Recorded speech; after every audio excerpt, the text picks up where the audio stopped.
Alô, comunidade! Eu sou o Rodrigo Viana e começa agora o ICL Urgente, depois de 2 dias em que toda a nossa equipe aqui no ICL ficou voltada para a cobertura dos depoimentos dos réus lá no STF, no caso de golpe de Estado.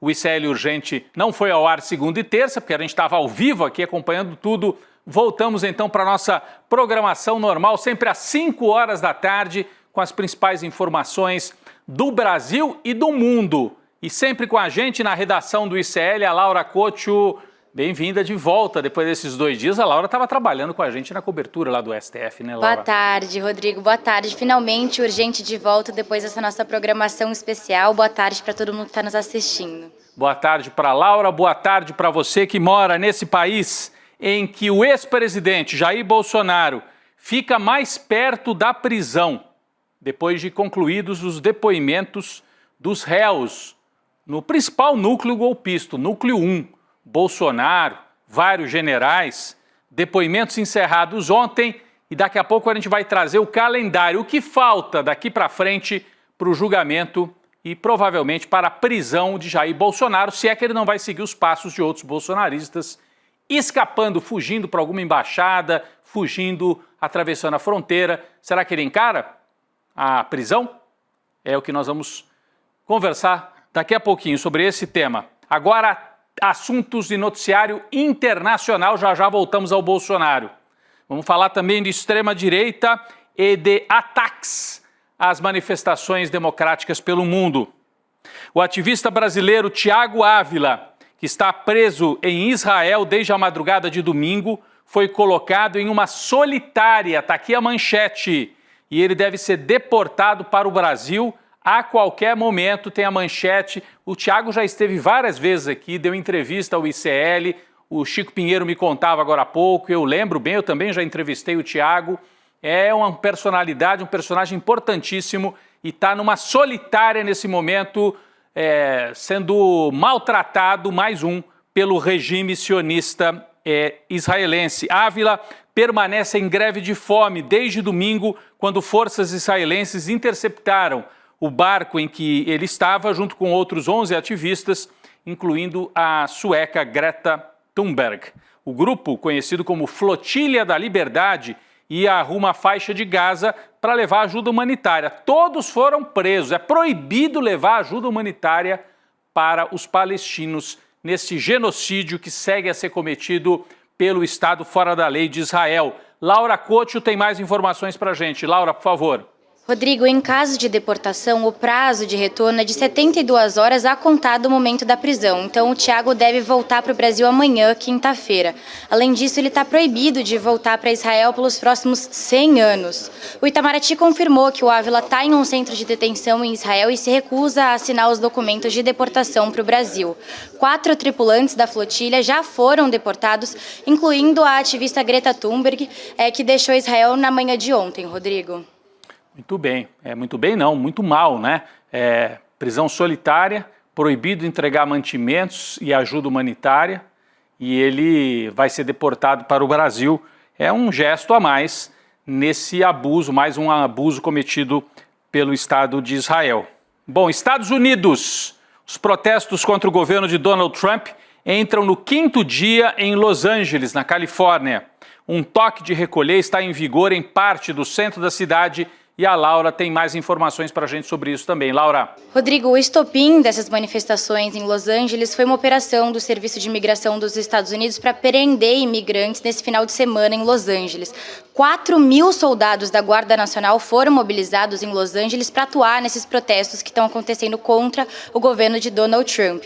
Esses soldados da Guarda Nacional, eles têm a função de proteger os agentes do ICE, que são esses agentes do Serviço de Imigração, nessas batidas contra os imigrantes na cidade de Los Angeles. Agora, o governador da Califórnia, o Gavin Newsom, ele fez um discurso muito forte na TV, no qual ele comparou o Donald Trump com um ditador falido e chamou o momento de perigoso para a democracia. O governador democrata também acusou o Trump de colocar a nação à beira do autoritarismo ao enviar essas forças militares para a cidade para conter os protestos. É isso, Laura. Esse vídeo, esta fala do governador da Califórnia é muito importante. Ele diz: todos temiam o momento do ataque frontal à democracia. E esse momento chegou. né? O Donald Trump atuando por cima das leis, atuando sem levar em conta os estados, como a Califórnia, um estado importantíssimo, o mais populoso lá dos Estados Unidos. O governador faz o alerta de que avança o regime autoritário de Donald Trump lá nos Estados Unidos e, portanto, vão aumentar também os protestos por várias partes do país. A prefeita de Los Angeles, Karen Bass, afirmou hoje que deseja conversar com o presidente Trump sobre esses protestos. Ela disse que o toque de recolher no centro da cidade vai durar o tempo que for necessário para evitar saques. Mas as manifestações não estão concentradas somente em Los Angeles. A gente tem imagens de manifestações acontecendo também em Nova York. Acho que a gente pode colocar aqui na tela. Dezenas de pessoas marcharam hoje em Nova York, olha aí, até com bandeiras do México, de outros países latino-americanos, marcharam em direção à sede da administração federal em Nova York. É claro, o governo federal tem as suas sedes espalhadas pelos estados lá nos Estados Unidos. E hoje a manifestação se concentrou em frente a este prédio da administração federal em Nova York. Milhões de latino-americanos, descendentes, muitas vezes nascidos já nos Estados Unidos, estão se sentindo ameaçados. Muitos deles votaram em Donald Trump e ele está perdendo rapidamente apoio entre a população latina, como eles dizem lá, a população latina, que em parte votou no Donald Trump porque queria ordem e tal. Ó, ICE out of. Então, a ICE é essa autoridade que cuida das imigrações e das alfândegas nos Estados Unidos. ICE virou um sinônimo de SS, lembra? A guarda dos nazistas, a ICE cumpre esse papel. As SS perseguiam os judeus e outros indesejáveis no regime alemão. E a ICE persegue latinos, imigrantes em geral e outros indesejáveis no regime autoritário de Donald Trump. Além dessa manifestação em Nova York, a agência de notícias Associated Press traz manifestações, notícias sobre manifestações em São Francisco e Santa Ana, na Califórnia, em Austin, Dallas, Houston e San Antonio, no estado do Texas. Também manifestações nas seguintes cidades: Chicago, Atlanta, Washington, D.C., ou seja, na capital federal, Boston, Filadélfia, Seattle e Denver. Então as manifestações vão se espalhando pelos Estados Unidos. Até certo ponto, me parece, o Donald Trump quer faturar com essas manifestações.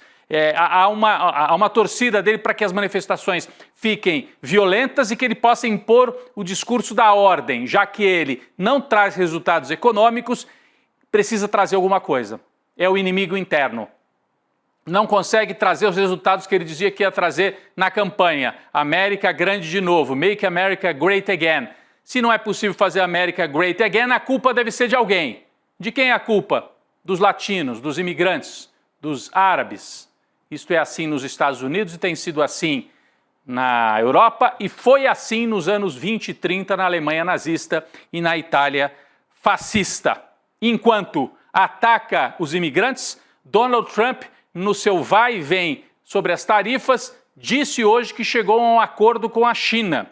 Ele anunciou um acordo com Xi Jinping sobre o tarifaço, mas como tudo que diz Donald Trump, a gente deve desconfiar. Ele já disse que ia romper com a China, depois que tinha feito acordo, depois desfez o acordo, agora está anunciando de novo que chegou a um acordo. Ele disse que esse acordo comercial está fechado e que dependeria só de uma aprovação final do presidente chinês, Xi Jinping. A China não se manifestou, por isso que eu falo, vamos aguardar. Parece, né, tá fazendo cortina de fumaça, porque a situação, ele está perdendo aprovação, perdendo popularidade, então vai e vem, ataca imigrante, depois diz, não, fiz acordo com o Xi Jinping, depois vou acabar com a guerra na Ucrânia, não consegui acabar com a guerra na Ucrânia. Ele domina o noticiário, não traz resultado e tenta com isso ir pedalando e levando enquanto for possível. Laura Couto tem mais informações sobre essa questão das tarifas, né, Laura? Hoje o Donald Trump deu uma declaração na sua rede social Truth Social sobre esse suposto fim da longa novela das tarifas. Olha só o que ele disse.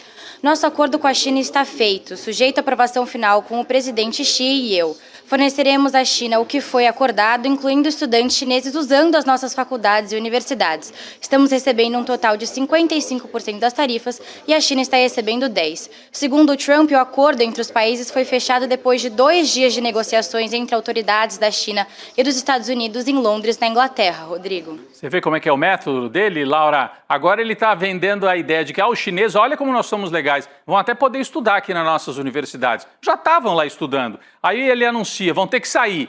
E agora ele anuncia, não, podem ficar, como se fosse uma grande conquista. Aqui a gente tem imagens dos dois líderes. O Donald Trump histriônico, um símbolo de um império decadente, e o Xi Jinping um pouco mais discreto, símbolo de um país que tenta conquistar a hegemonia mundial. Enquanto isso, tivemos novidade também no caso da briga entre Donald Trump e Elon Musk. O multibilionário dono do X, dono da Tesla, dono da Starlink, recuou na briga com o seu antigo aliado Donald Trump. Numa publicação na rede social X, que é dele, o bilionário se mostrou arrependido e disse que as falas proferidas contra Trump chegaram longe demais. Está aqui, ó, a manifestação do Elon Musk dizendo que lamenta, que ele foi longe demais, elas foram longe demais, né? Assim que ele encerra a mensagem. A Casa Branca disse que Trump agradeceu ao pedido de desculpas. Segundo a CNN Internacional, Elon Musk chegou a ligar para Trump na segunda-feira à noite, antes de dizer hoje que estava arrependido. Então houve uma costura por telefone. Os aliados protagonizaram uma briga pública na semana passada, com direito à troca de farpas e acusações seríssimas. Por exemplo, o Elon Musk disse que o Donald Trump participou do esquema de tráfico sexual, de exploração sexual, inclusive de menores, conduzido pelo bilionário Epstein, né? Tudo começou quando o Elon Musk criticou a política econômica de Trump ao sair do governo. Aí foram subindo o tom até chegar nessa história do Epstein, que é gravíssima, e o Trump dizendo que ia vender o carro que ele tinha da Tesla e que ia romper completamente com o Musk. Pode ter sido mais uma cortina de fumaça? Será que foi tudo combinado para eles ocuparem o noticiário e agora chegarem a um pedido mútuo de desculpas? Nada está descartado nesta gente aí, em relação a esta gente da extrema-direita. A gente sabe como é que eles agem lá, como é que eles já agiram lá e como é que eles agem aqui no Brasil, e em parte é por causa disso que estão no banco dos réus. Então saímos dos Estados Unidos e vamos voltar ao tema central do Brasil dos últimos dias. Com o fim do interrogatório dos réus do Núcleo 1, o ministro Alexandre de Moraes ontem já abriu o prazo de 5 dias para a defesa requisitar novos documentos e produção de provas, diligências, se assim achar necessário. Então, começou já a correr esse prazo de 5 dias. Ao encerrar ontem os depoimentos, Alexandre de Moraes já falou ali mesmo. As defesas, por favor, já estejam citadas oficialmente, começa a correr o prazo de 5 dias para que os senhores peçam novas diligências, novos documentos. É um prazo curto, mas é como está previsto no Código de Processo Penal. Depois desse prazo de 5 dias, Moraes tem que abrir um prazo de 15 dias para que a Procuradoria-Geral da República apresente suas alegações finais, em que provavelmente a PGR, o GONE, vai sustentar a necessidade de condenação de Bolsonaro e dos outros réus. Mas ele pode modular isso, pedir condenação maior para alguns, condenação menor para outros. Pode até ser que entre esses 8 aí do Núcleo 1, ele peça absolvição de um deles, né? Então, 5 dias para novas provas, 15 dias para o GONE fazer as alegações finais na acusação, e depois disso será aberto o prazo de mais 15 dias para que o delator, o Mauro Cid, apresente os seus argumentos finais e também para que os advogados dos outros réus apresentem suas alegações finais. O prazo está correndo, nós estamos entrando na reta final, não é isso, Laura Cocho? Isso mesmo, Rodrigo. Só depois dessa fase do processo que você citou, o ministro Alexandre de Moraes, que é o relator da ação penal, vai elaborar o relatório final do caso e preparar o seu voto, podendo recomendar a absolvição ou a condenação dos acusados. Vale ressaltar que a conclusão da análise do Moraes não tem um prazo estipulado pelo regimento do STF. Depois do voto do Moraes, a ação pode seguir para o julgamento na primeira turma do STF por uma possível condenação. Agora, uma notícia importante. Um cálculo feito por advogados que representam os réus do processo estipula que o Jair Bolsonaro vai ser preso até no máximo em outubro desse ano. As informações são da coluna da Mônica Bergamo da Folha. A certeza da prisão também já é compartilhada pelo Bolsonaro, aliados e seus familiares, Rodrigo. É isso o prazo Esse prazo de outubro, Laura, o Cacai, o advogado Cacai, que é colunista aqui do ICL, comentarista aqui no N2, já vinha falando para a gente, a Gabi, o Chico e eu já ouvimos várias vezes ele dizendo setembro, outubro termina. E hoje a matéria da Mônica Bergamo na Folha de São Paulo, ouvindo outros advogados, traz a mesma avaliação. Outubro o Bolsonaro deve estar condenado e talvez até preso. Ele tem ainda alguns recursos finais e tal para fazer, mas por volta de outubro deve estar concluído o processo em relação ao Núcleo 1. No depoimento de ontem, Bolsonaro admitiu a reunião em que se discutiu a minuta golpista. Para mim, foi o momento mais importante do julgamento. Ele admitiu. Além disso, confessou que discutiu a decretação do estado de sítio por problemas na justiça eleitoral após a derrota nas eleições. E ainda, que a reunião de julho de 2022 foi gravada sem o seu conhecimento e que isso não deveria ter ocorrido, ou seja, ele queria que toda aquela reunião em que eles tramavam um golpe tivesse ocorrido de forma clandestina, apesar de ter sido dentro do palácio, não era para ter vazado, disse ele. A gente traz aqui destaques importantes, eu separei 3 trechos. O primeiro em que o Bolsonaro admite que mostrou a minuta golpista para os comandantes militares. Vamos ver esse trecho. O réu colaborador, Mauro Cid, diz que ele estava presente na reunião com o senhor, com o assessor Felipe Martins e, como o senhor lembrou também, numa das reuniões um padre estava presente. E nessa reunião foi-lhe apresentado uma minuta, um documento com vários considerandos e algumas previsões, e o senhor teria, aqui entre aspas, nos termos utilizados pelo réu colaborador, o senhor teria enxugado essa minuta, esse documento, tendo feito algumas alterações. O senhor se recorda disso? Eu queria ter acesso a essa minuta. A minuta está nos autos. Mas não tem um cabeçalho e nem um fecho. Deve ter os considerandos ali apenas. Tá? Isso foi colocado numa tela de televisão e mostrado de forma rápida ali. Mas a discussão sobre esse assunto já começou sem força, de modo que nada foi à frente. A ideia que alguns levantavam seria um estado de sítio, por exemplo. Até ouvi o ministro Fux questionando o coronel Cid aqui, se foi assinado ou não.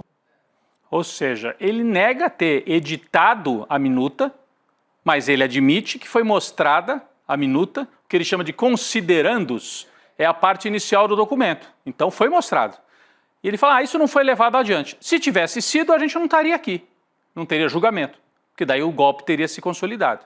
Então, ao admitir que houve a reunião, e ele diz, discutiu sim lá estado de sítio, como se fosse a coisa mais normal do mundo. Acontece, gente, estado de sítio, o Bolsonaro fala, tá na Constituição, tá, mas não para uma derrota eleitoral. Você perde a eleição e decreta um estado de sítio, porque perdeu a eleição, aí é golpe.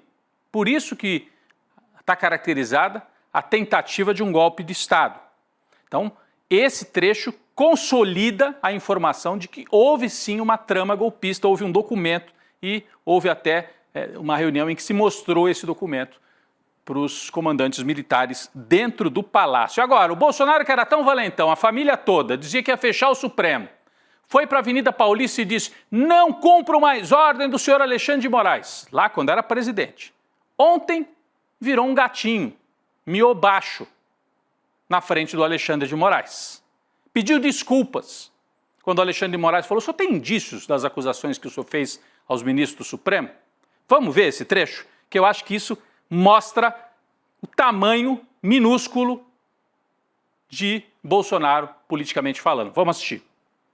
Eu leio um outro trecho aqui,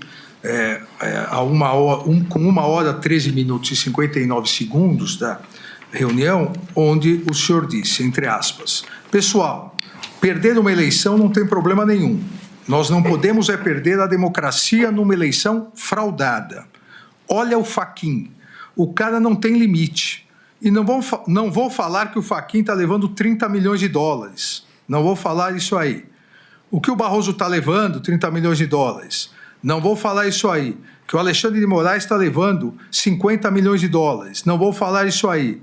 Não vou levar para esse lado. Não tenho prova, pô. Mas algo esquisito está acontecendo. Esse cidadão que está aqui é um marxista, advogado do MST. O Alexandre de Moraes, vocês sabem qual é a vida pregressa dele. O Barroso, vocês também sabem.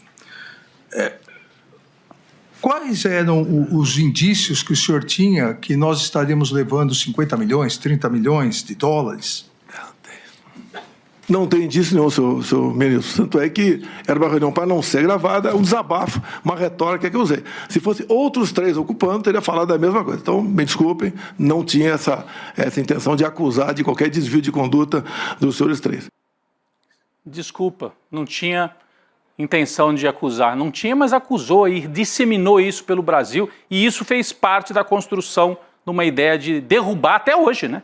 Os bolsonaristas se articulam para tentar fazer o impeachment do Alexandre de Moraes. Se tivessem votos no Senado, fariam. E aí, a hora que se pergunta, com base no quê? Não sei, não tenho indício. Acusei sem prova. É mais ou menos isso que disse o Bolsonaro. E depois pediu desculpas. E depois tentou fazer brincadeirinha com o Xandão. Vamos ver esse trecho também da piada que ele tentou fazer. Vamos lá. Se o senhor me permitir, logicamente, eu posso mandar umas imagens para o senhor aqui, como é que o povo nos trata a gente na rua, tá? Eu declino. Declino, sim, senhor. Posso fazer uma brincadeira? O senhor que sabe. Eu perguntaria aos seus advogados antes. Eu gostaria de convidá-lo para ser meu vice em 26. É isso aí. Eu declino novamente. Eu declino novamente, disse o Xandão. Agora, esse tipo de brincadeira, porque o Alexandre de Moraes, a base de apoio do Bolsonaro costumou vê-lo como o ditador, o Xandão malvado. Aí vem o Bolsonaro e faz brincadeira, convida para ser o vice. É uma piada, mas de qualquer maneira, qual é o Bolsonaro que vale? Aquele que dizia que ia fechar o Supremo e insuflou as pessoas a invadirem o Supremo? Ou esse aqui que miou como um gatinho na frente do Alexandre de Moraes? Isso gerou ruído nas redes sociais, não é isso, Laura? A turma do Bolsonaro não está entendendo muito bem o que vale, né? Para ele pegou mal isso, né, Laura? Rodrigo, essa brincadeira aí de mau gosto de convidar o Moraes para ser vice dele em 2026 não colou, não pegou bem. Na mesma hora, uma enxurrada de críticas dos apoiadores do ex-presidente Bolsonaro dominaram as redes sociais. Eu vou citar aqui alguns comentários que a matéria do portal ICL Notícias, que vocês estão vendo aí, separou. Abre aspas, o cara querendo prender ele e ele fazendo piadinha. Outro comentou, piadas são feitas com amigos e não quem está querendo te prender. Não concordo com essa linha que Bolsonaro segue no julgamento. E o terceiro que eu considero melhor. Que isso, o cara está para ser condenado a 500 anos de prisão e faz graça. Olavo, que eu acredito seja o Olavo de Carvalho, estava certo. Queria ressaltar também que em determinado momento Bolsonaro chamou alguns dos seus apoiadores de malucos, né, Rodrigo? Falou, e aí isso é coisa desses malucos que estão aí pela rua, querendo dizer, insuflei, são uns malucos, acreditaram, invadiram lá. Se tivesse dado o golpe, certo golpe, para ele teria sido lucro. Mas ele chama de maluco, de malucos. Por isso que o Bolsonaro está mais perto da cadeia depois do depoimento de ontem. Outubro, a princípio, é a data para a gente ficar de olho. O julgamento terminaria por aí. A partir de outubro pode ser a hora da cadeia, se é que o Bolsonaro não vai fugir para uma embaixada, cruzar a fronteira, vai se esconder lá nos Estados Unidos, pedir ajuda para o Donald Trump. Gente, Brasília, mais uma audiência na Câmara marcada por bate-boca e troca de acusações. O ministro da Fazenda, Fernando Haddad, foi questionado pelos deputados Nicolas Ferreira e Carlos Jordi, ambos do PL, sobre a suposta gastança do governo Lula. Quem fazia a gastança era o Paulo Guedes, né, que pedalou com os precatórios e fez os maiores absurdos. Mas vamos adiante. Eles argumentaram que o governo federal tem aumentado impostos e ainda assim registrado déficit nas contas. No entanto, Haddad partiu para o contra-ataque e aproveitou para criticar Nicolas e Jordi, que não estavam presentes na hora da réplica do Haddad. Ele classificou a atitude dos dois como molecagem. A partir daí começou o bate-boca. Vamos acompanhar. Esse tipo de postura, esse tipo de molecagem de Nicolas e Jordi, que correram do debate, não vai adiantar. Quem sabe eles apareçam aqui ou ouçam essa gravação no YouTube, para ver se aprende um pouco de conta pública. Não vem aqui querer cantar de galo na Câmara dos Deputados, porque você é ministro, mas eu sou deputado. Respeite o parlamento. Moleque é você. Bem, eu pediria aos deputados que tivessem calma com as palavras e etc. O ministro falou que houve uma molecagem de sair, então não chamou ninguém de moleque. Então pediria Eu aos quero deputados... pedir que retire das notas taquigráficas as ofensas Vou e pedir acusações que pessoais que retire ele das fez. notas taquigráficas as suas palavras de moleque que referiu ao ministro. Não, ou o senhor Não, retira não, dos retira dois, ou dele não também, retira de senhor. Não, peço que ninguém. retire Ou o senhor retira e dos peço a dois. vocês que a gente Presidente, tenha condições presidente. de continuar. Gostei, esse é o Rogério Corrêa, né, o deputado. Quer que retire das notas taquigráficas a fala do Haddad? Eu vou pedir para retirar as suas falas de moleque.